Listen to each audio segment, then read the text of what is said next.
The overall goal of this protocol is to demonstrate the general applicability of the FRET analyzer under optimal conditions by quantifying the sugar content of commercially available beverages. This method can help answer key questions in the sensing and monitoring field of small molecules such as sugar. The main advantage of this technique is that it can efficiently monitor a FRET signal responding to the small molecules without expensive high-end fluorometers. Demonstrating the procedure will be Dr. Han from our laboratory.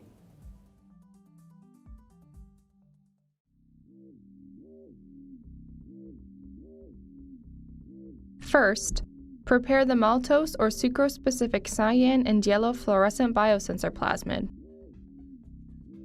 Then, inoculate 5 milliliters of luria broth with a single colony of DE3 E. coli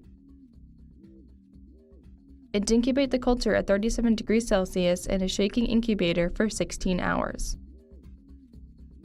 Next, place 1 milliliter of the culture into a flask containing 100 milliliters of LB.